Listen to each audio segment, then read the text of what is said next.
Shauna, are you dreading getting older? Well, you could choose to dread aging, or our guest today offers a lot of hope. She's on a mission to make older better. Absolutely. We are so excited to welcome Dr. Kerry Burnight to the show today. She's America's gerontologist and the author of the new release, Joyspan. Before we dive in, let's give a shout out to our listener, Connie Pederotti.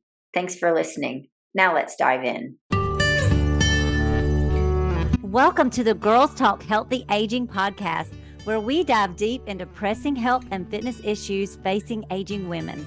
I'm Allie Kerr. And I'm Shauna Kaminsky. And together we'll bring candid conversations, expert advice, and personal stories that will inspire and empower you on your own wellness journey. How fun is it to be here talking about gerontology with the expert, Mr. Dr. Kerry Burnight? Please and thank you. Welcome to the Girls Talk Healthy Aging, Kerry. Oh, I'm happy to be here. Thank you. I want to know about gerontology because, this is not something we hear about. What is it and what do gerontologists do? Can we start there? Absolutely. So gerontology is the study of aging. And I was lucky enough to be born late in my family. So I had teenager brother and sister, and then a surprise pregnancy from my mom and dad, and then I came along. So ever since I was born, I've had this awareness of older people.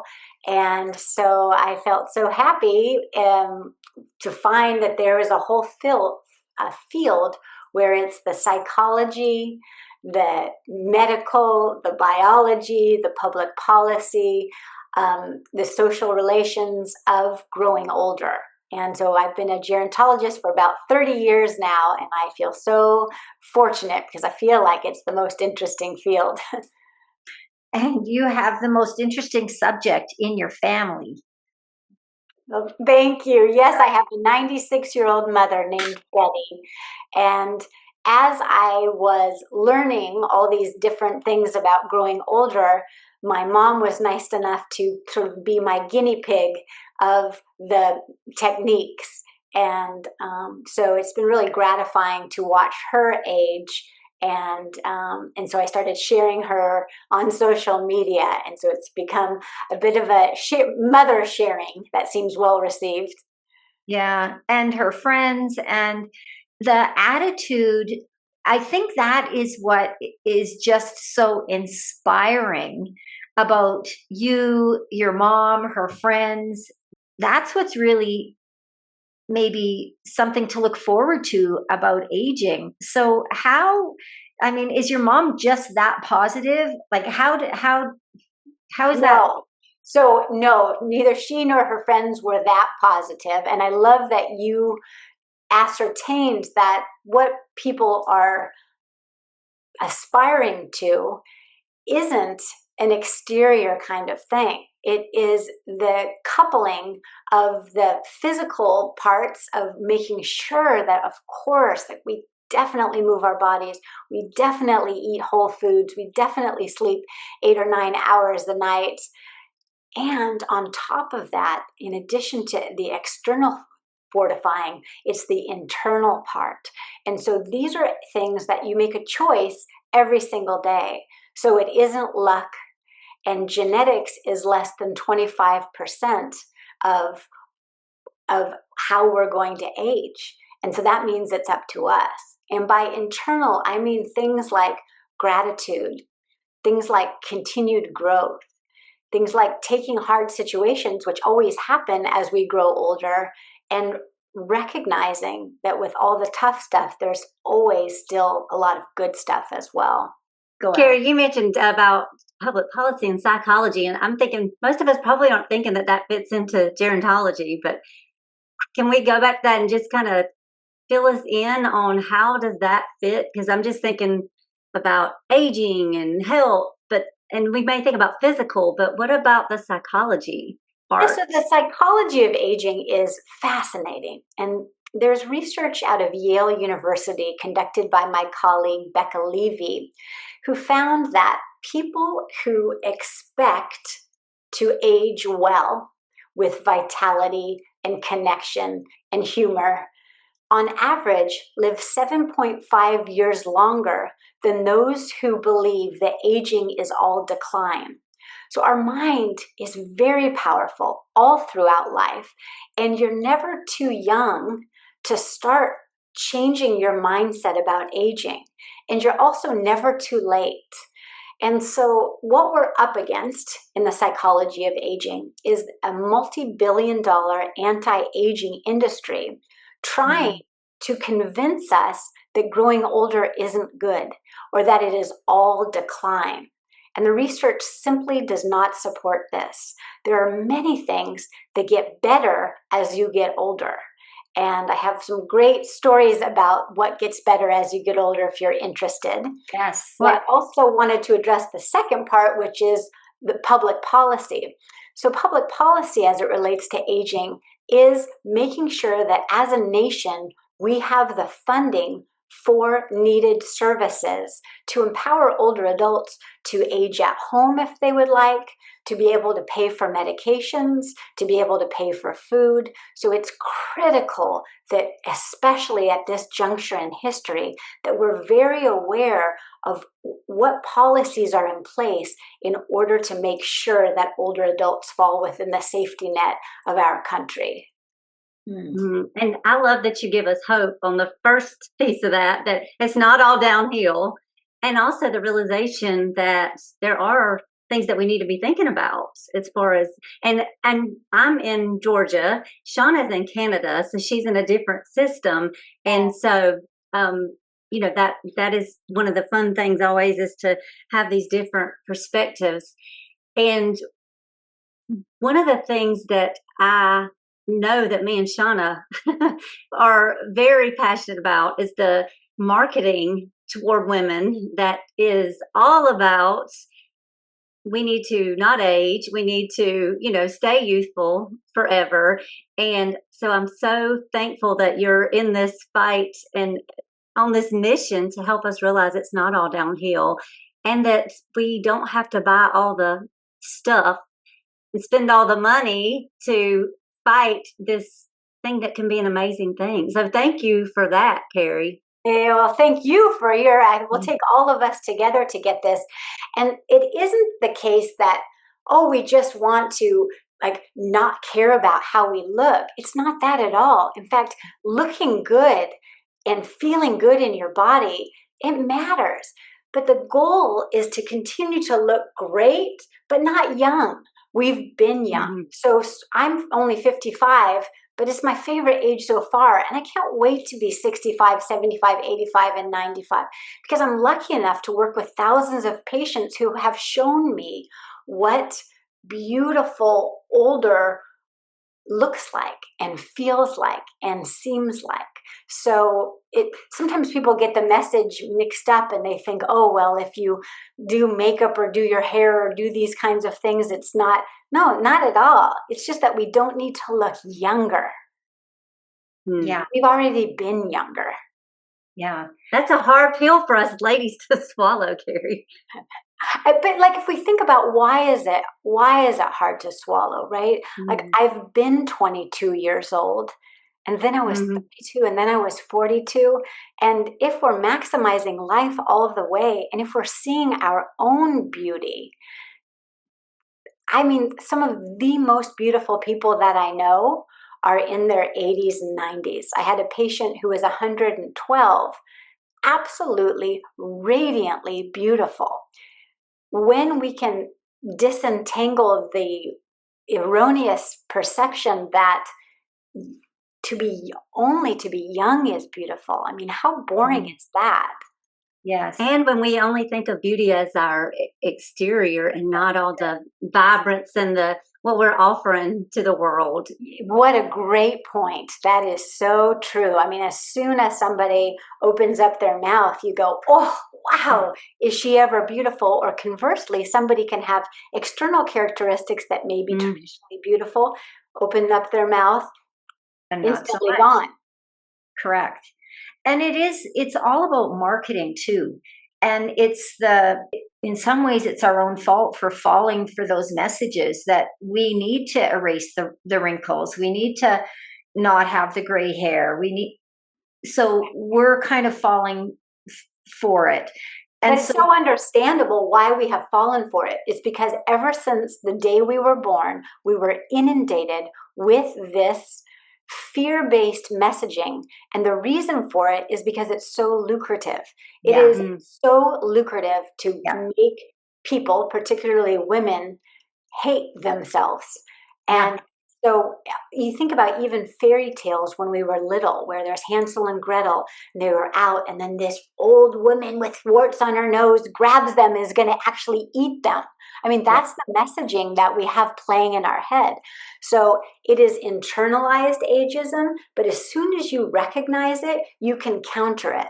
So when you catch yourself saying, I'm having a senior moment, or, oh no, my neck, whatever you say to yourself, you can then catch yourself and say, no, I love this older version of myself. Look how great I look. Yeah. And also and I think it's better now than it has been in the past, of having some strong role models. Yes. That are going into media, on big stages with no makeup and no, work done. And whether you have work done or not is a personal decision. But it's really nice to see that when women accept aging, and they radiate beauty in a different sort of way. Yes. And I love how you said that, Shauna, is that we're not advocating for one path. You can be pro-aging and color your hair. You can be pro-aging and be very natural, because it's not about that, right? Like this part, it's do what you want, and that we as women don't judge other women for making different choices. So that's one thing I've been a little cautious with. Sometimes people act like, oh, I'm better because I don't color my hair. Like, oh gosh, let's not fall for that. If gray hair is beautiful, love it. And if people want to color their hair and they feel good like that, great. Yeah. As women, we're supportive to all these different avenues of how to be pro-aging. And it's sad in a way that, we've talked for the first 10 minutes about beauty, about external beauty, because that is just such a small piece of the picture. Yes. But in many people's minds, that is a big part. They look in the mirror and are horrified, or they're thinking that they're declining, when that is just such a small piece. When I see your mom, who is gorgeous, but it's so much more than just the external. Yeah, and I like what you're saying, which is what you're seeing actually is the inside coming out. So as we get older, we have the potential of becoming more authentically ourselves. And the internal work that we do, like the love that we share, that's what you end up seeing, particularly in people in their 90s, like my mom, or their 100s, right? So we have such an opportunity to work on that inside. And my hope is to put a spotlight. What does the research say on what work is to be done, starting in your 20s, 30s, 40s, 50s, that enables you to thrive all life long? And that's what my research has been, and that's what the book is about, is something that I call Joyspan, which is, we have lifespan, how long you live, healthspan, how long you live in good health, and those both matter. But a long life, even a long life in good health, doesn't mean much if you don't love your life. And that's why we're now talking about Joyspan, how long you'll love your life. And so many gals that Shauna and I work with on a regular basis don't love their lives in their 20s and 30s. So we really want to encourage ladies, the sooner, but no matter what age you are, it's time. It's time to start loving loving our lives. And so you have written a book, the book on joy. Tell us a little bit more about Joyspan. Tell us, when can we get it? Because I'm already thinking about my Christmas list and who I want to give this book to. Oh, I'm so grateful for that. Yes, so it was sort of brewing in my mind for about 30 years. And then I was lucky enough to take 3 years to write it. And the impetus of this book was the fact that for many years, I worked with older adults who had endured the most suffering. So I worked with adults who had gone through financial exploitation, elder abuse, people who really, really were suffering. And the suffering that I saw just burned my eyeballs. And for so long, I would drive home from work just crying and using my shirt to mop up those tears. So I thought, how can we change the trajectory of people's lives so you don't end up alone? You don't end up vulnerable. You don't end up sitting all day in your wheelchair slumped over. And what I found and what the research shows is there is so much we can do. And the things that we start in our 20s improve your life from age 20 to 21 in the same way it will improve your life from 90 to 91. So that's in terms of who is aging, every single one of us. If you're alive, you're aging. And thank heaven for that. We're going to interrupt this interview for just a second because we've got something we want to make sure that you know. If you're struggling with your health, with your fitness, if you don't know where to start or you know what to do and you're not doing it, we're here for you. And all you need to do to get our help is to reach out to Shauna and I at our email, sapodcast23@gmail.com. And we're happy to help and we will be in touch. Now back to the show. Yeah. I love that you're speaking to 20 to 21. What so what can we do? Okay, so I've divided it into yes. So I've divided it into 4 areas. And the reason that we call it Joyspan, because it could also be like well span, like how long you'll be well. But when I first started saying well span, people thought I was saying wealth span. Yeah, and so wealth span is a thing, but it isn't what I'm talking about. What joy is well-being.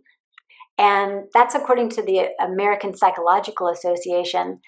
And unlike happiness, which is situationally dependent, joy is akin to contentment. So it's not like ecstasy, like, I'm so joy. Like, joy you can have in the rough parts as well. And so when you research what enables people to maintain joy, even in life's challenges of losing a spouse or getting a rough diagnosis or having tough things with our children, there are thousands of studies, and there were so many different areas like, oh gosh, how can we? So they do group into 4 areas. And the reason I like this is because physically, exercise also groups into 4 areas. So we know that physically, there's cardiovascular workouts, there are flexibility training, there's equilibrium training, there's weight training. Same thing here. So the 4 areas that we have done research on, the first is connection. So you know that people who thrive in life, who have the most joy, are those who have the most meaningful connections. And with connection, it takes proactive work. So people who wait for friends to call them are going to be in trouble. You need to be that friend who picks up the phone, who rekindles friendships, who puts themselves out there, who makes the reservation, who plans the girls' trip, who creates the book club, who invites you to exercise class. So connection is one of the greatest predictors of thriving and longevity that there is. And there was an 85-year study conducted at Harvard University, and it showed with all the variables that they collected, it was connection that was number 1. So take inventory of your friendship groups and think, am I at a time right now where I don't have really close friends? It's okay if that's the case. It just means you need to put the work in, identify who you want to be with, and then also diversify that social portfolio. Because as my mom has learned, if you have friends who are all the same age, as you grow older, sadly, many of those friends pass away. So probably about 99% of my mother's friends have passed away. So the friends that she has now are people that she needed to create those friendships. She's 96 and she has a group who are in their 70s. She has a few friends who are in their 90s, but they're friends that she needed to rekindle and go and do the research of finding, okay, I knew this gal from college. I heard she's still alive. Let me reach out to her. So it's not luck. Yeah. It is proactive attention. So number one, connection. The second variable that you really want to be working on is growth. So people who thrive in longevity have committed themselves to lifelong growth. So that is personal development, to continue to think, okay, what is my goal? What's next? And an example with my mom is when she stopped driving not too long ago, she really took it upon herself to try to figure this out about how, because she loves grocery shopping so much. And so she really got into researching what the alternatives were. Like there's Meals on Wheels, there are some congregate meals. I would be so happy to deliver food to her, all these different things. And then she, with a growth mindset, decided, no, I like to pick it. And there is now Instacart where you can go on with your computer or your phone, and it's like you're going down the aisles. You can see all the different options, and it wasn't terribly easy, but with work, she grew so that she can do that. And now she is asking me if she can get me things from Instacart. She'll say, they're having a special on raspberries, Kerry. Let me put one in my cart for you. So it is continued growth, and to take a moment to ask yourself, how am I growing? What am I learning to push myself out of my comfort zone? And not buy into this thing that it's too late or that I'm too old. You are never too old, and it is never too late to keep growing and investing in yourself. I just want to know if I can give Betty my shopping list. Yes, she could start a business where she picks them and has them sent to your house. I don't, unlike Betty, I don't like groceries. But I love that she's found a way to keep that. Mhm. And yeah, that's amazing. And given that she grew up in the Depression, she is remarkably frugal. And so not only does she order it like that, but if it comes and it is even a couple pennies off from what she clicked on, I think many people don't even notice. They're just so happy to have their groceries delivered. But my mom notices, and then she calls them. So I can hear her on the other room saying, the cheese said it would be $1.27, but you charged me $1.29. So I was just wondering how we could fix this. And on the one hand, I feel, bad for the person on the other end of the phone. But on the other hand, I admire my mom so much because she is growing and continuing to use her mind and to stand up for what she believes in. And so I'm mostly just in awe of her. Yes. Yeah, so sharp. Yes. And so the other two areas, if you want to go over them now, so we have connection, so that we won't forget. We have growth. And then the next is adaptation. It is critical, if you're going to thrive in longevity, that you become a master adapter. Because what is for sure is that things are going to change. So let's say your favorite thing about yourself or life is that you're a runner. And then over time, you get like me with your knees and you can't run anymore. Then you need to adapt and find a way, instead of lamenting what is lost, thinking, okay, I'm going to walk. Or maybe you can't walk. That is often the case with many of my patients. All right, let's put in the work to adapt to something that we can do. Like, is it swimming?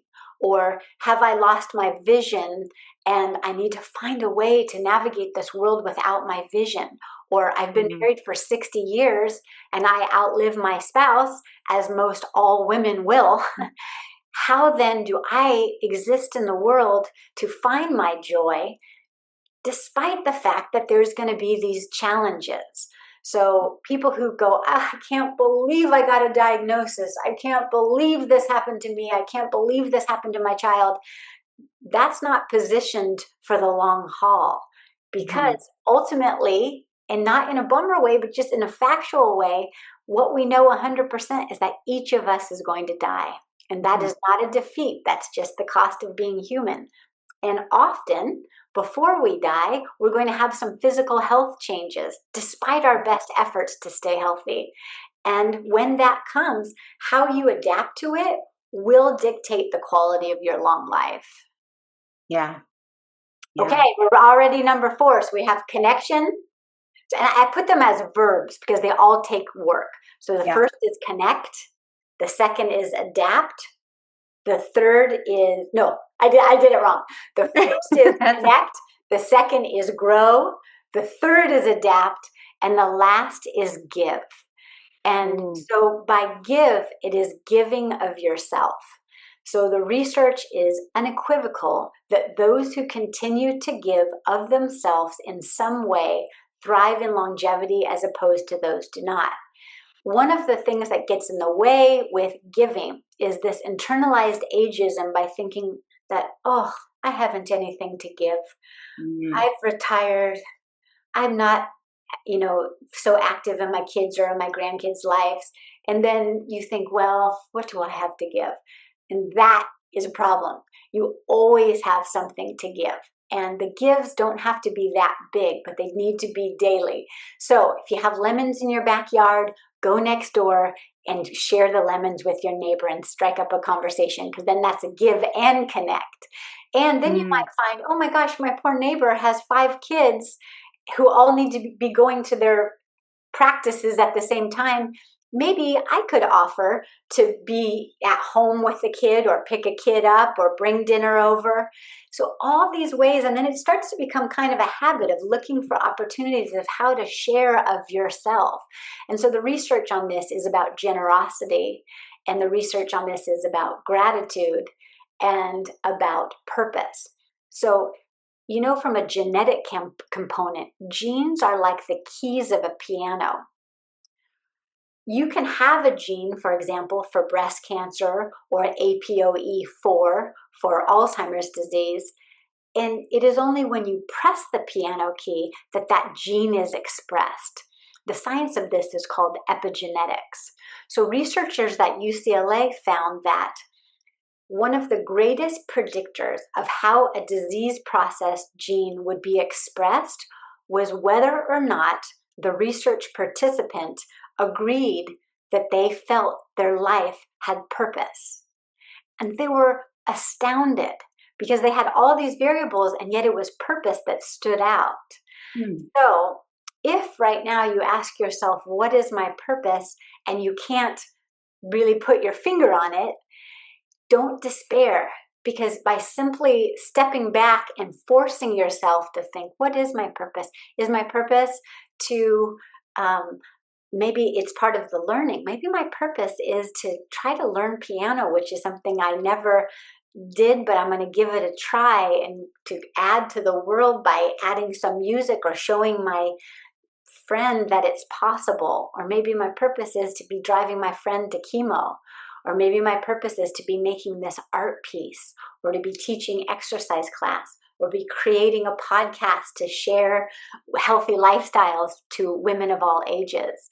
So if you don't have one right now, put some time in, get down to the beach or down to the lake or up on the mountain and really come up with one.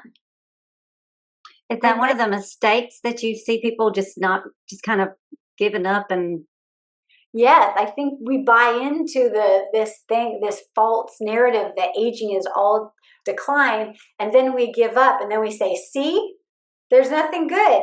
It's the same way if you see somebody who is really fit physically, and then you say, oh, you're just so lucky. And then the whole time you're sitting on your couch, drinking super big gulp. Like, yeah. You really can't have it both ways. And the women and the men who thrive in longevity have put in the work. It Mm. means by yourself every single day thinking, how can I fortify my connection? How can I make sure I'm growing? How can I make sure I'm adapting? How can I make sure I'm giving? All the while moving my body, eating whole foods, getting enough sleep. So it's it when people say, "Gosh, how lucky you are," I think the harder we work, the luckier we get. Yeah, and I love that you're giving us hope that we have so much control over our destiny. Gonna say, We yeah. really do. We really do. And when things come up, as they will, it's how we handle those things. So, an example I can give is we have 3 children, and our daughter was just about to start medical school and then was diagnosed with a brain tumor. And it just felt like all those years of working so hard, finally getting into a medical school, and just weeks before she was packed up to leave, we get this diagnosis, and then she couldn't go because we were needing to do.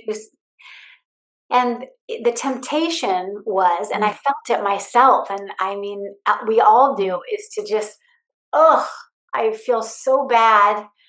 Everything's awful. This is, and to like be in that. And that's okay, maybe do that a little bit.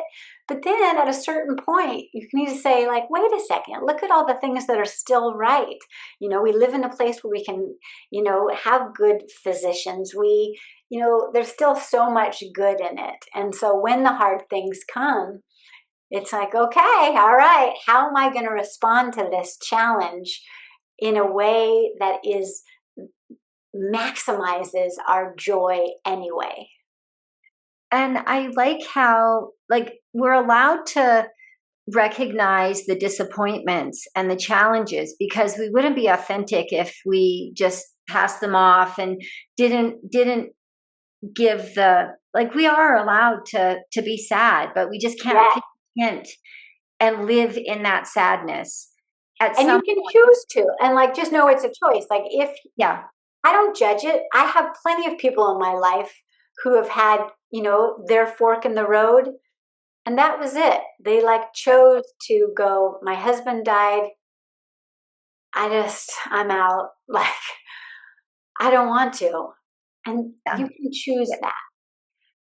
And you can Correct. also choose to feel it And and still mourn it and move think, on. oh my gosh, my husband is diagnosed with Alzheimer's disease, and we're not going to do all the travel that we thought we would. And this journey that I thought we were going to be on together is actually going to look a lot different. Like, that's rough. And then at that choice, you can choose either way. You can go, okay, I'm going to live here in this hard, sad disappointment. And it's okay if you do. And we don't judge you if you do. Or you can choose, like, this is rough, and I'm going to choose to keep on keeping on, as my mom says. So the choice is yours, and it's okay whatever you choose to. How much does gratitude play into your ability to maybe make the choice to soldier on when times get super challenging? It's huge. There's an absolutely robust literature in what gratitude does. Physiologically, gratitude reduces cortisol, and we know that prolonged cortisol increases inflammation. So truly, gratitude is, if you could put it in a pill, we would all be clamoring to take the gratitude pill because of how much healthier, how much reduction in chronic disease. And so a tangible way to start this gratitude practice, and that's what I started with my mom 30 years ago, and she still continues to this day, as do I, is just taking a plain blank journal and every single day writing what you're grateful for in it.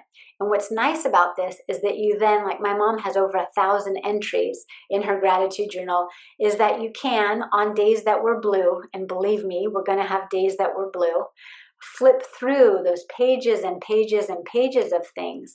And they can be as simple as, I am grateful that I have a bed. I am grateful that my dog makes me laugh. I'm grateful that I have somebody who I can pick up the phone and call.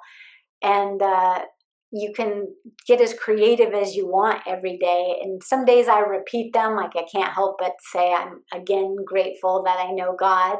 Or, you know, the next day it's something truly simple, like I'm just so grateful for my cappuccino every morning because I like it so much. That is an important thing to be grateful for. I'm still nursing it, and it's been hours. It's cold. Well, I'm grateful you still have it with you today, and it's still hanging on. So that was kind of my question at the beginning as to Betty, your mom, being such a lovely and seemingly grateful person, and if that is just her natural disposition, or if that was something that grew over the years because of the practices that she put in place. I don't really think anybody is just like naturally positive all the time. Like, I think that as humans, you know, things bug us, we get mad, we get tired, we get hungry, you know. So I really believe, and I've asked her this question, and she says, no, I wasn't always positive, and I became more so as I worked on it. So it's the same way, like when you go from being, you know, not too fit to being fit, it's very gradual. There's no certain day. Yeah. You still have days where you don't exercise, but gradually, in making this decision of the kind of what I call Joyspan legacy, because something about these long lives, or just these lives in general, is that how we show up in the world impacts our kids, our grandkids, our neighbors, our friends, our siblings, and how are you going to be remembered? And so, like for my mom, she really, because of the work that she put in, she's going to be remembered as somebody who did look on the bright side, who continued to give, who adapted well to a lot of hardship. So my mom went through bankruptcy. She had a son with leukemia. She has congestive heart failure right now. She lives with a lot of physical pain.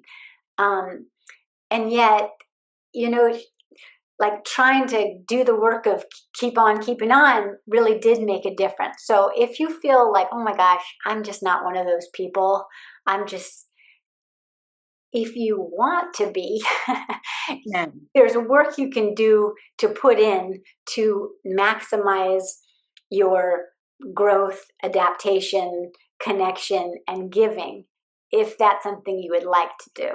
If you don't want to, that's totally your choice as well. And it's the same way of saying, like, I'm not an exercise person. I don't ever, let's just say, that's not true, but like, I never exercise. I eat absolutely anything I want. I watch TV all day, and I scroll through social media, and I sleep 2 hours a night.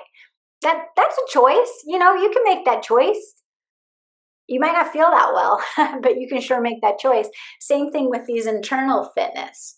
You know, if you choose to do them, you can be on the path, and you need to have role models of people that you see, you go, I'd like to be like that person. And people you can see but don't say it out loud, but like, I do not want to be like that person. So I had somebody in my life who was a role model in the reverse way. Yeah. So I got to see, like, that is not for me.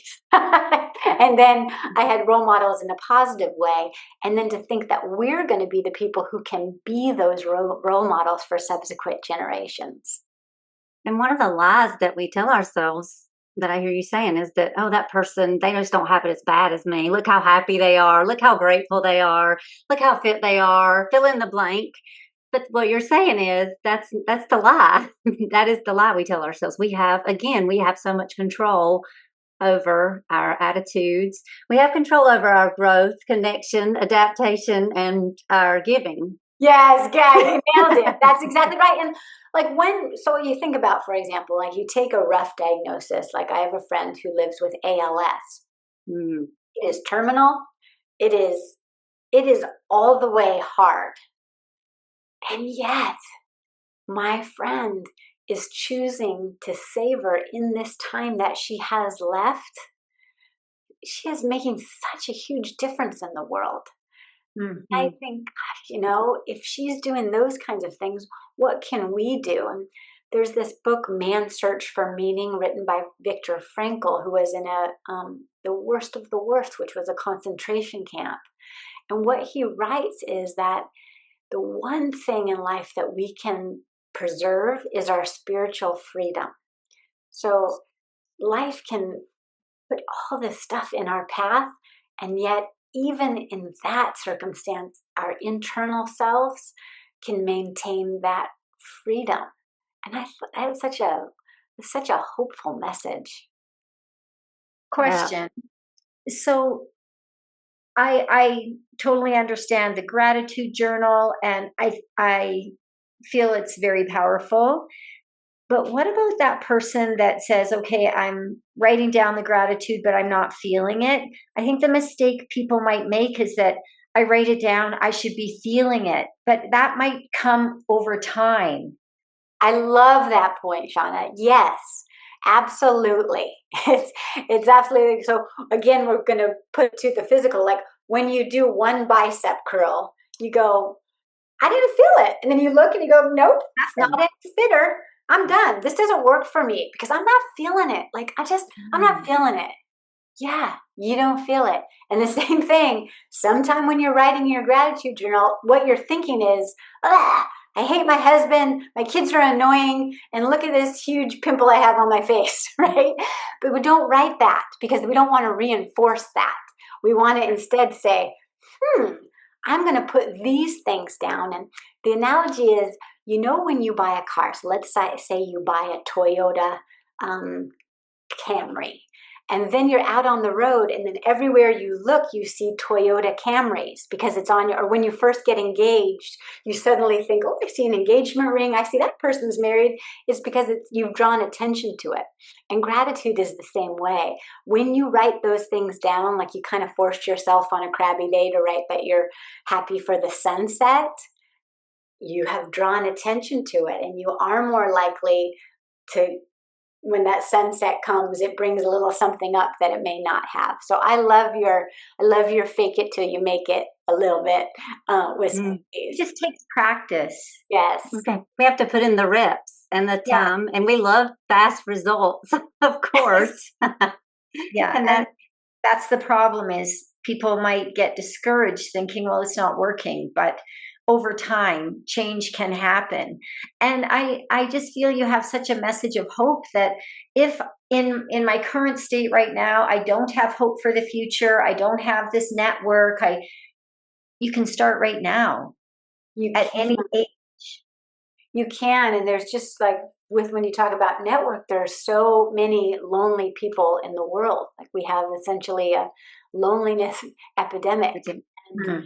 if you think about that, that means that you'd not only be helping yourself by reaching out to people, but you're helping everybody will be flattered, even though it's scary and uncomfortable and awkward and to text somebody that you maybe don't know very well, or you've lost contact, or maybe you've had a falling out with somebody, maybe something didn't go so well and you're like, oh, I lost that friend. Like maybe if that person is a person that would be good to fill your soul, to reach back out and rekindle that, and to be very mindful in who you're picking, right? Because a Yeah. lot of times who we are close with impacts kind of how we'll live. So taking a little inventory and thinking, gosh, maybe the friends that I'm with right now are all pretty like negative and not doing the kind of things that I want to do.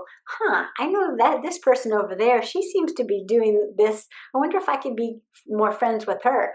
Be brave enough to say, hey, would you want to like go for a walk on Thursday evening? Like put yourself out there to like give it a go and be able to kiss a few frogs. Like, well, maybe not that one, but I'll get another one.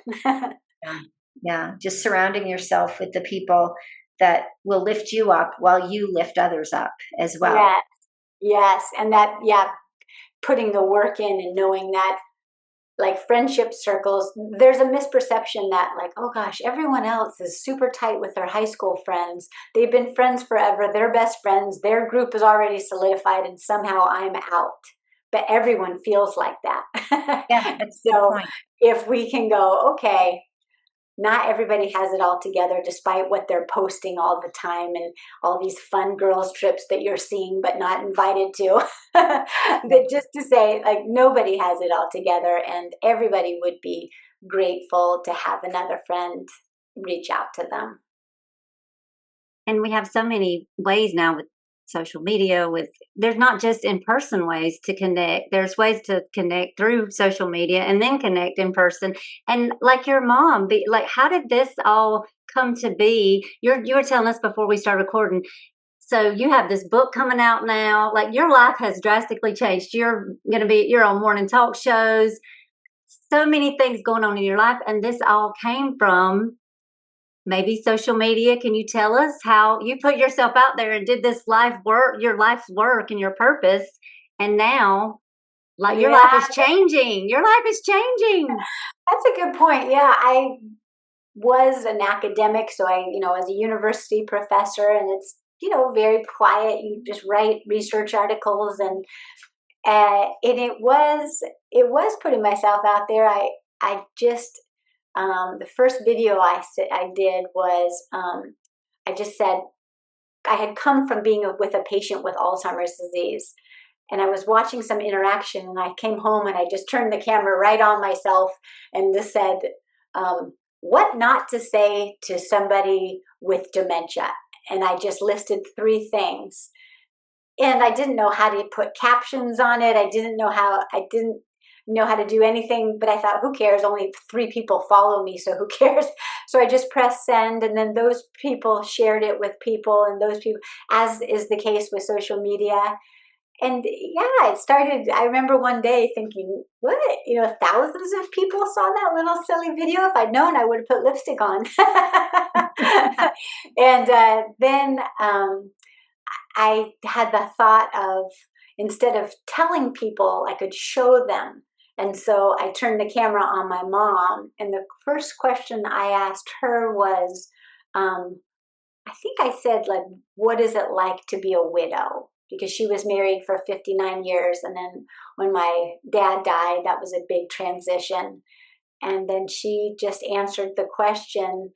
And I knew I loved my mom, but I didn't know that like everyone would go, wah! And so ever since I realized that people, of course, want to hear from a 90-something-year-old, then I just, now I can't get enough of putting it on her. And I want to start putting it on other people too, because that's a message I'd like to convey, is that she's not like a rock star. She's not, unusual. There are thousands and thousands of people, all different races and genders and socioeconomic status, living all over in all different parts of the world, who are doing this. It's not crazy. This can be the norm. And so when people sometimes put in the comments of the videos, I want to age like that, a lot of times I just type back, you can, you can. So Yeah. that's why it's good. It's good for me to let people know that my mom's been through a lot of rough stuff, so that you don't erroneously think that some people are just lucky and avoiding everything hard, because so far I've never met anybody who has avoided everything hard. It's in the hard challenges that you shine the most and learn the most and become your more authentic self. Yes, yes, yes. That's true. What are some ways that we can better support those parents, friends, especially those in those 70s, 80s, 90s, maybe years of life? I love that question. So if you are lucky enough to have somebody in your life who is in their 70s, 80s, 90s, and 100s, or if you are 70 and better, I think step one is recognizing that, as we said before, aging is not all decline. That is the fear-based myth. The research shows us that things that get better as you get older, one of them is problem solving. And the reason for that is greater integration of your left and right hemisphere, and also experiences to draw upon. And so when you recognize in yourself and in your aging loved ones that if you can be quiet enough and humble enough to listen, a lot of times the best solutions come from older generations. Similarly, things that get better as you get older. Another one is appreciation of connection. Humility gets better as we get older. Spirituality gets better as we get older. Emotional regulation gets better. And we live in a polarized political environment where we need these very strengths of, of humility and, recognizing that we see things differently. So I think if you have an older person in your life, step one is listen. And don't think that you have the answers, because you're not there yet. And like when I used to have kids who were middle schoolers, they thought they were so cool, right? Like, yeah, they think they know everything. And I would just kind of chuckle because what they were doing was so kind of nerdy and lame, but they didn't know. And I think often it's the same, that like here in my 50s, I think I know, but I'm not 90 yet. And I think probably sometimes 90-year-olds look at us and think, oh, honey, you think you know everything and you really don't. And just because like maybe younger people are more facile at technology, that's not the most important thing. So I think being humble and slower and more patient and a better listening with older people will put you guys on a path to a better relationship as you age. Very good advice. And you'll disagree. Like I disagree with my mom, and then I have to tell myself it's her life. So my mom lives in a big house that's very treacherous. And so, people have said she can't live there alone at the age that she is, and she's so frail and she has a lot of health issues. But happily, we had the humility to ask her. And she said, because I'm cognitively intact, I'm going to choose for myself. And I recognize that there are some risks associated with it, but I choose that for myself. And so sometimes adult children think, oh, well, my mom is stubborn. She's wrong. She's not doing it right. And then I say to them, why don't you decide for yourself in your aging? And why don't you let your mom decide for herself in her aging? And that sometimes is a hard pill to swallow. Yeah, a lot of hard decisions.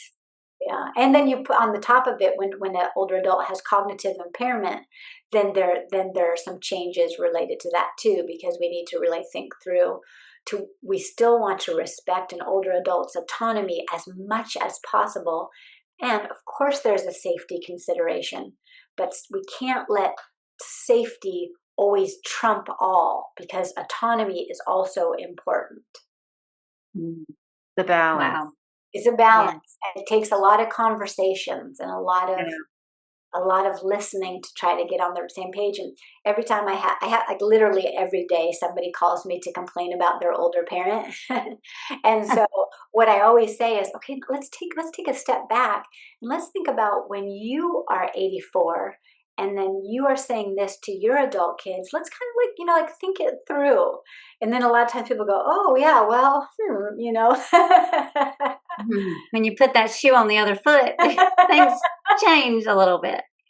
And I start telling, I have my adult children now, I tell them, I just want you to know in advance that there will likely be times where you don't think something I'm deciding for myself is the best option. And I hope that we'll start now by having the respect to let me do what I want with my life, just as I'm going to let you do what you want with your life. But we have to talk about a million times.